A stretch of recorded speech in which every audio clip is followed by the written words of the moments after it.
함께 은혜 나누신 말씀은 창세기 16장 13절에서 14절 말씀이 되겠습니다. 창세기 16장 13절에서 14절 말씀이 되겠습니다.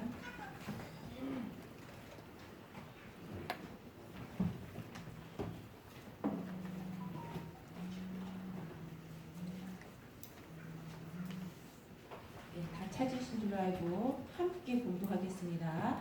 시작. 하갈이 자기에게 이르신 여호와의 이름을 감찰하시는 하나님이라 하였으니 이는 내가 어떻게 여기서 나를 감찰하시는 하나님을 배우는거니라.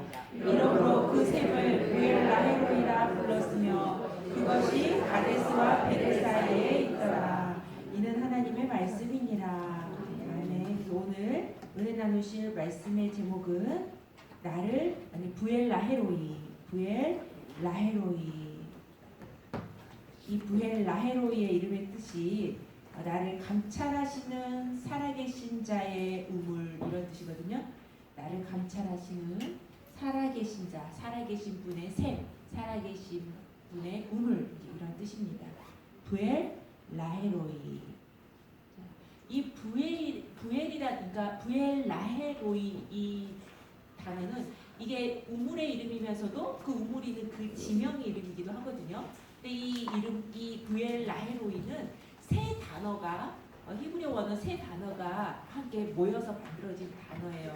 이 부엘이라는 것은 샘, 우물 이런 뜻이 있고요. 그리고 이제 라하이 이거는 살아계신 자, 생존자, 살아계신 분 이런 뜻이 있고요. 그 다음에 이제 로이, 이거는 이제 히브리어로 라인데 이제 감찰하시다, 보고 계시다 이런 의미예요. 감찰하시는, 보고 계시는. 그래서 이제 이 뜻이 감찰하시는, 그러니까 나를 감찰하시는, 나를 보고 계시는 살아계신 분의 셈이다, 살아계신 분의 우물이다. 이러한 뜻이 바로 부엘라헤로이가 되겠습니다. 이 부엘라헤로이는요, 오늘 이제 본문에서 살펴봤듯이 하갈이 누구일까요? 아브라함의 아내 사라의 몸종이죠. 그러니까 이제 아브라함의 첩이죠, 첩. 아브라함의 첩인데 이 하갈을 통해서 이제 이스마엘이 탄생이 되잖아요. 근데 이제 하갈이 사실은 이 부엘라헤로이는 하갈이 감찰하시는 살아계신 하나님을 체험하고 살아계신 하나님을 만나고 그 근처에 있는 그 우물을 가리켜서 부엘라헤로이라고 이름을 붙였어요. 살아계신 하나님, 감찰하시고 자신을 다 보시고 고통을 들어주신 그 하나님, 그 은혜를 받은 장소가 바로, 그러니까 하갈이 은혜 받은 장소가 사실은 이 부엘라헤로이입니다. 그래서 이제 이 본문의 말씀, 이 부엘라헤로이라는 이 지명과 이 우물의 이름이 나오게 된 그 배경이 무엇이냐면, 이제 하갈이 아브라함의 첩이 된 이유가 이제 사라가 하나님의 언약의 말씀을 굳게 붙잡지 못하고 자식은 이제 아이를 낳을 수 없는 몸이 됐고, 그래서 이 젊은 이 몸종 이 하갈을 아브라함에게 줘서 대를 잇게 만들죠. 집안에 아들을 낳게 만들죠. 이때 처음에는 이렇게 몸종처럼 있다가 자신이 이제 임신한 거를 딱 안 거예요. 그 순간부터 세상에 감히 여주인 사라를 멸시하고 무시하기 시작합니다. 그거를 사라가 가만히 보고 있을 수가 있어요? 그래서 이제 사라가 하갈을 학대하게 됩니다. 이제 구박하게 되죠. 그랬더니 이제 이 하갈이 이제 학대받고 구박당하는 이거를 못 이겨서 도망치게 되는 거예요. 도망치다가 그곳에서, 그러니까 뱃속에 지금 이스마엘을 잉태한 상태에서, 뱃속에 아기를 임신한 상태에서 이 하갈의 이 살아계신 하나님을 만납니다. 그리고 그곳에서 하나님의 은혜 받고, 이곳에서 이제 이렇게, 그러니까 하갈이 그 인생 가운데 이 주인의 씨를 자기가 잉태를 하게 된 거예요. 얼마나 큰, 정말 갑자기 고개가 푹 숙여졌던 종의 자세에서 갑자기 인생에 있어서 최고의 높이까지 올라갔다가 이제 구박을 먹고 도망가면서 다시 이제 인생에서 곤두박질을 치게 되는, 그래서 이 하갈이 자기 인생 가운데 위기가 당했고 고통스럽고 억울하고 자기가 먼저 잘못했음에도 불구하고 원래 억울한 거예요.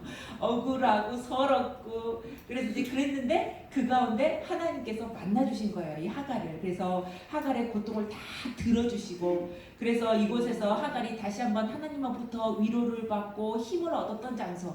그리고 이 하갈이 이곳에서 이스마엘이라는 아들의 이름도 하나님이 지어주신 거예요. 하나님이 이름도 지어주시고 야 그리고 네 자식 태어나면 어디 지역에서 살게 되고 어떻게 번성하게 될 것이다. 그러한 약속까지 받게 돼요. 그리고 그래서 이제 그 살아계신 하나님을 체험했고 그 힘을 얻어가지고 다시금 야 하나님이 나 이거 구박받고 학대당하고 억울한 거 하나님이 다 보고 계셨구나. 그리고 나는 나 혼자 그냥 하소연을 할 줄 알았더니 그걸 하나님이 다 듣고 계셨구나. 어느 누구도 내 이 고통을 들어주지 못하는데 하나님은 다 보고 계시고 다 감찰하시고 그리고 감찰하시고 진짜 그 하나님 내 주인이 섬겼던 그 하나님이 살아계신 분이구나. 이거를 하갈이 체험하게 되는 거예요. 그래서 너무너무 그 살아계신 하나님을 체험하고 너무나도 감격해서 그 근처에 있는 우물의 이름을 부엘라헤로이 이름을 지은 거예요. 야 여기는 살아계신 하나님이 나를 들어주시고 감찰하시고 정말 나에게 힘을 주시는 그 샘이 있는 곳. 그래서 나의 삶을 다시 한번 회복시켜 주시고 생명으로 인도해 주시는 그곳을 가리켜서 바로 부엘라헤로이라고 이름을 지었고 그리고 그 지역 이름도 지명도 이제 부엘라헤로이가 되게 됩니다. 이 우물이나 샘 같은 경우에는 이제 구속사적으로 교회를 이제 상징한다고 볼 수가 있어요. 오늘날에도. 왜냐하면 보통 이제 우물 하면 우리가 봉안샘이요 할 때 여자가 말씀에 말씀 언약을 붙들고 있는 여자를 상징할 때 우리가 또 이 샘 우물이라고 하잖아요. 근데 이제 그곳에 또 이 여자가 신령한 여자가 교회이기 때문에 이 교회 이 우물과 샘은 교회를 오늘날 상징할 수가 있고 또 물이 귀한 그 시대에 늘 가란 영혼에게 이 샘과 우물은 어떻게 되는가요? 그 영혼을 만족시켜 주시고 기운이 떨어졌을 때 회복시켜 주시고 다시 한번 생명을 얻게 하는 그러한 장소. 그것이 바로 이 하갈에게 부엘라헤로이였던 것입니다. 근데 참 안타까운 것은 분명히 이 부엘라헤로이는 하갈이 살아계신 하나님을 체험한 장소였어요. 제일 먼저. 그러니까 성경에 제일 먼저 등장하는 이 부엘라헤로이는 하갈과 관계 된 장소예요. 하갈이. 그러면 이 부엘라헤로이에 받았던 그 은혜를 하갈이 계속해서 간직하고 이 은혜를 그 장소를 자신과 자신 후손 대대로 되물림해주면서 야 이곳에서 은혜 받을 수 있어. 항상 인생 가운데 너 앞으로도 이런 인생 만나면 살아계신 하나님을 만나고 나처럼 체험할 수 있어. 감찰하시는 하나님이야. 이렇게 해서 이제 그 은혜가 부엘라헤로이의 그 은혜가 계속해서 되물림돼야 되는데 이때를 처음 시작으로 마지막으로 하갈에게서는 이 부엘라헤로이가 더 이상 역사 가운데 하갈과 그 자손에게는 더 이상 허락되지 않아요. 더 이상 등장하지 않고 있어요. 그러면 이 부엘라헤로이라는 이 장소가 누구에게 계속해서 이렇게 누구를 통해서 등장하고 있냐면 아브라함과 그 자손들에게 계속해서 등장하고 있습니다. 제일 먼저 이 아브라함이 그의 사랑하는 믿음의 동반자, 언약의 동반자 사라가 죽었을 때 부엘라헤로이로 갑니다. 그러니까 창세기 24장에 그곳에서 자기 인생이 얼마나 힘들어요. 위기고 그럴 때 거기서 하나님의 은혜를 간구하고 체험한 거죠. 창세기 24장에. 그리고 또 이 부엘라헤로이는 아브라함의 약속의 자식이 이삭이 말씀을 묵상하다가 이 부엘라헤로이에서 말씀을 묵상하다가 누구를 만나냐? 바로 그 안에 리브가를 만난 장소가 바로 이 장소입니다. 창세기 24장 63절에. 그리고 이삭이 자식이 쉽게 생겼나요? 20년 동안 자식이 없었어요. 그래서 여기에서 이 부엘라헤로이에서 더 감찰하신 하나님, 살아계신 하나님을 믿고 의지하면서 붙잡는 가운데 간절히 간구했어요. 그래서 이곳에서 이렇게 간구함으로 쌍둥이를 얻은 장소, 창세기 25장 21절에 보면 간구했다는 게 나오거든요. 그 장소가 바로 이 부엘라헤로이입니다. 그러니까 이 이삭이 말씀의 샘을 파고 기도의 샘을 파고 그래서 이곳에서 은혜를 받고 살아계신 하나님에게 응답받고 체험한 장소가 바로 이 부엘라헤로이예요. 그리고 이제 그곳에서 누가 태어났느냐? 이삭의 그 쌍둥이 아들들이 야곱과 에서가 태어나게 됩니다. 그래서 사실은 이제 근데 아브라함이 또 이제 죽죠. 이삭에게 있어서 아브라함은 어떤 존재였을까? 자기 전 신앙의 밑둥이의 밑둥, 완전히 아브라함, 그렇죠? 근데 아브라함이 죽었을 때 이 이삭의 마음이 어땠을까요? 그 아브라함이 받았던 그 횃불 언약을 이삭이 붙들었고, 그리고 정말 죽기까지 그 언약의 말씀 가운데 죽기까지 순종했었고, 그랬는데 아브라함이 죽었단 말이에요. 이때 그 이삭의 마음이 언약을 붙들고 가는 인생이 너무 힘든 거예요. 사실은 솔직히 말하면 끝까지 믿음을 지키기가 힘든데, 그래도 옆에 아버지가 계셔서 힘이 됐고 때로는 위로가 됐고 잘 소망이 됐고 이랬는데 그 아버지가 돌아가신 거예요. 그러면 그 언약을 횃불 언약을 놓고 싶은 마음이 수도 없이 많이 들었을 거예요. 그럼에도 불구하고 이 이삭은 또 부엘라이로 갑니다. 살아계신 하나님을 다시 한번 의지해야 되기 때문에. 그러니까 자기 인생 가운데 아브라함도 그랬고 이삭도 그랬고 힘든 위기가 닥쳤을 때, 그리고 그러니까 사람한테 위로를 받거나 사람한테 힘을 얻기 위한 것이 아니라 살아계신 하나님밖에 없습니다. 나에게 내가 살아가야 될 목적을 대주시고 나를 위로해 주시고 힘을 주신 분은 하나님밖에 안 계십니다. 이러한 믿음을 가지고 이 부엘라엘을 찾아갑니다. 그래서 그곳에서 복을 받고 힘을 얻었던 장소가 바로 부엘라엘이에요. 창세기 25장 11절에 보시면, 창세기 25장 11절 제가 한번 봉독해 드리겠습니다. 읽어드리겠습니다. 아브라함이 죽은 후에 하나님이 그 아들 이삭에게 복을 주셨고 이삭은 부엘라헤로이 근처에 거하였더라. 아멘. 그러니까 지금 아버지가 죽은 다음에 부엘라헤로이 근처에서 그쪽으로 갔는데, 거기서 거했는데 거기에서 복을 받는 거예요.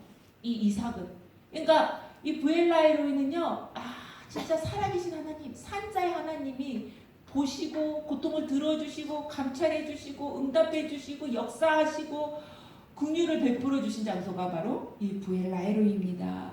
그래서 이곳에 이제 또 야곱이 태어나죠. 에서와 야곱이 태어납니다. 이곳에 이게 끝까지 언약을 붙들었던 이삭의 그 장소, 이 부엘라헤로이에서 야곱이 태어났는데, 이 야곱에게도 이 장소가 얼마나 소중한 장소인지, 야곱이 147세를 살았잖아요. 근데 야곱의 인생을 보면 얼마나 험난한 인생을 살았다라고 나그네로서 이제 바로한테 그렇게 이제 고백하는 장면이 있는데, 그럼에도 불구하고 야곱은 그 험난한 인생을 살면서도 신앙을 포기한 적이 있습니까? 없습니까? 없어요. 끝까지 믿음을 지키고 마지막까지 발을 모으고 하나님을 경배하다가 아버지 품에 안기잖아요. 그러니까 끝까지 그 믿음을 지킨 그 야곱의 인생은 승리의 노정이었잖아요. 그래서 오늘날 우리 구속사 시리즈 보면, 이권에 보면 야곱의 일생 노정 17장소 이렇게 해가지고 우리가 공부를 또 이전 했었죠. 그 장소가 바로 그래서 야곱이 자기 승리의 인생을, 그러니까 17노정 인생 사는 가운데, 험난한 인생을 사는 가운데 그 신앙의 밑뿌리가 되었던, 끝까지 내가 언약을 붙들고 언약 말씀을 붙드는 가운데 승리하는 인생을 살 수 있게 했던 그 야곱의 신앙의 밑뿌리를 단단하고 견고하게 세워줬던 장소가 바로 어디예요? 부엘라헬이에요. 이곳에서 태어났고 이곳에서 아브라함과 15년 동안 동시대를 살면서 신앙을 전수받게 됩니다. 보면은 히브리서 11장 9절 말씀에 보면, 히브리서 11장 9절 말씀에 보면 아브라함과 동일한 약속을 유업으로 함께 받았다라고 말씀하고 있어요.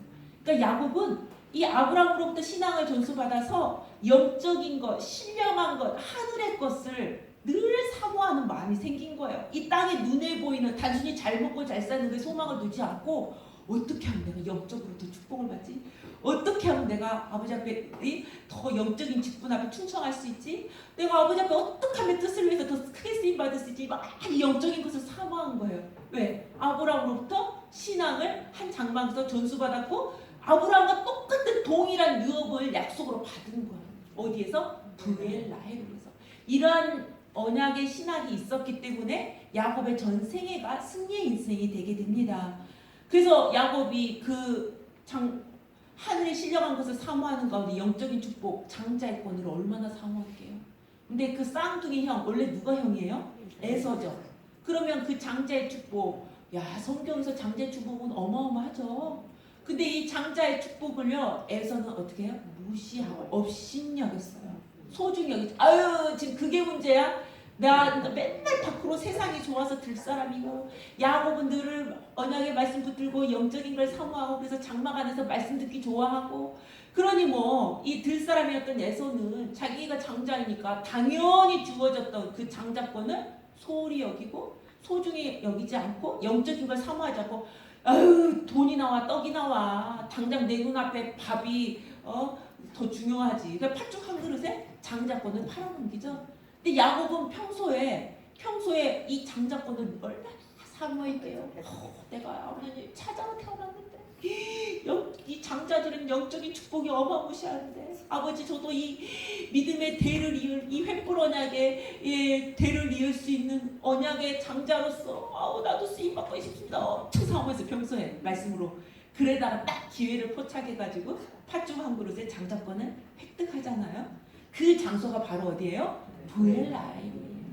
그러니까 야곱은 여기에서 이 자기 전 생의 인생의 그 신앙의 밑뿌리를 아주 견고하게 삼았던 장소가 이곳이고, 이후부터는 이 신앙을 가지고서 물론 이제 연단받고 훈련받고 환난도 있었죠. 하지만 이 신앙이 있었기 때문에 그 모든 것을 능히 이기고 승리의 삶을 살 수가 있었던 겁니다.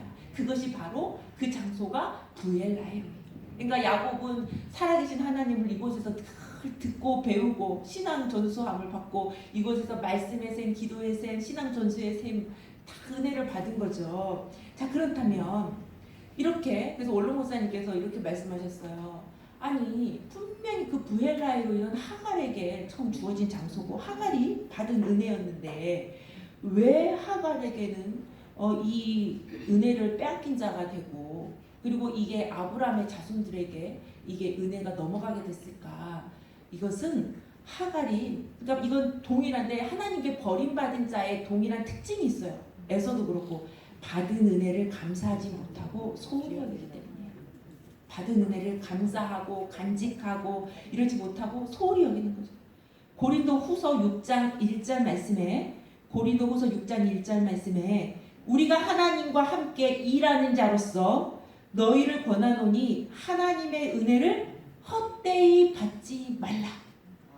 오늘날 우리가 이 자리에서 나라와 민족과 교회를 위해서, 또 우리 교회의 많은 성도들을 위해서 기도하는 이 순간이 하나님과 함께 일하는, 동역하고 있는 귀하고 복된 자리라는 것을 믿으시기 바랍니다. 은혜의 장소. 하나님이 우리가 이 시간 기도할 때 하나님께서 다 들으시고 감찰하시고 다 보고 계시고, 옆 사람은 모를 수가 있어요. 야, 권사님이 어떻게 내 마음을 알아? 전도사님이 어떻게 내 마음, 이 사정, 나이야 고통을 압니까? 모르죠. 제가 어떻게 알 수가 있겠어요, 다. 그쵸? 누구만 아시는 거예요? 하나님 아버지만 아시는 거예요. 그리고 하나님 아버지께서 감찰하시고 하나님이 보고 계시면 되는 거예요. 왜? 교역자, 옆에 권사님들은 그 문제를 해결해 주실 수 있어요, 없어요? 진정한 위로가 돼요, 안 돼요? 살아계신 하나님만이 나의 위로가 되고 나에게 생명을 주시고 나를 보고 계시고 감찰하시고 나에게 힘을 주시는 그런 분, 그분만 한 분만 내 사정을 알아주시면 되지 않겠어요? 가정마다 얼마나 많은 문제들이 있어. 문제 없는 가정이 없어요. 사건 없는 가정이 없고. 그럴 때 아버지 앞에 이 시간 이 평강제일교회가 이곳이 하나님의 감찰하시, 분명히 교회에는 하나님의 눈동자가 있겠다고 약속하셨어요. 그래서 가정에서 기도해도 하나님 들으시죠. 어디에서 기도한들 하나님 다 듣고 보고 계십니다. 하지만 특별히 성경에서 이 성전에는 하나님의 눈동자가 머물겠다고 약속하신 장소예요. 그러니까 하나님이 다 보시고 관찰하시고 고통을 들어주시고 하나님께서 생명의 길로 인도해 주시겠다고 약속하신 장소, 위로해 주시고 힘을 주시겠다고 약속하신 장소가 바로 오늘날 이 평강제일교회, 이곳이 신령한 생명의 샘이 있는 부엘라헤로이가 된다는 것을 믿으시기 바랍니다. 네, 그래서 우리가 이 하갈처럼 내가 혹시나 받은 은혜를 감사하지 못하고 소홀히 여기지 않았는가? 그러니까 우리한테 맡겨주신 직분, 권사의 직분을 그냥 너 당신도 권사고 나도 권사고 너무 쉽게 여기지는 않았는가? 그러니까 다시 한번 우리가 하나님과 함께 일하는 자로서, 나에게 맡겨주신 성도로서, 말씀 받은 자로서, 또 나의 이 권사 직분으로서 또 여러 가지 맡겨주신 일 앞에 내가 감사하지 못할 때가 많진 않았는가. 다시 한번 아버지 앞에 감사하면서 은혜를 쏟지 마시길 바랍니다. 시편 139편 1절에서는 시편 139편 1절에서는 여호와여 주께서 나를 감찰하시고 아셨나이다. 누가 나를 알아줘요? 남편도 다 못 알아준대요. 그래서 나중에는 더 이상 말씀 안 하시더라고. 입만 쓰다고. 그거 다 알아주길 바라지 마세요. 그 사람 의지하면 나만 상처받아요. 그냥 누가 알아주시면 돼요? 아버지께서 알아주시면 되는 거예요. 나를 감찰하시고 아셨나이다. 그거 서운해하지 마세요. 역대하 16장 9절 말씀에 여호와의 눈은 온 땅을 두루 감찰하사 다 보고 계세요. 온 세상. 근데요, 아무에게나 능력을 베푸시지 않으세요. 전심으로 자기에게 향하는 자를 위하여 능력을 베푸사. 누구에게 능력을 베푸신대요? 전심으로 자기에게 향하는 자. 하나님밖에 없습니다. 아버지밖에 없습니다. 아버지, 이 고통을 들어주시고 응답 이렇게 위로해 주시고 나에게 힘을 주실 분, 나에게 지혜를 주실 분, 이 문제를 해결해 주실 분 누구밖에 없는 거예요? 아버지밖에 없는 거예요. 그러니까 누구만 향하고 누구만 바라봐요? 아버지만. 근데 내가 믿을 구석이 있어요. 만약에 어디가 무슨 문제가 생겨, 나 돈이 있어 통장에. 그리고 내 자식이 있고 내가 잘하는 교수, 아주 수술 잘하는 교수를 잘 알고 있지. 이럴 때는 100% 하나님을 의지할 수가 없어. 전심으로 의지할 수가 없는 거야, 하나님은. 근데 하나님은 누구에게 능력을 베풀어 주시느냐? 전심으로 마음과 정성을 다해서 아버지밖에 없습니다. 이 문제를 해결해 주실 분은 아버지만을 소망하고 아버지께 내 마음을 다 쏟아낼 때에 이곳이 신령한 부엘 라헤로이가 되어서 아버지께서 우리의 고통을 다 들어주시고 감찰해 주시고, 가장 좋은 시간대에 가장 좋은 방법으로 아버지께서 응답해 주신다는 것을 믿으시기 바랍니다. 그래서 아버지 앞에 힘을 얻고 위로를 얻으시길 바랍니다.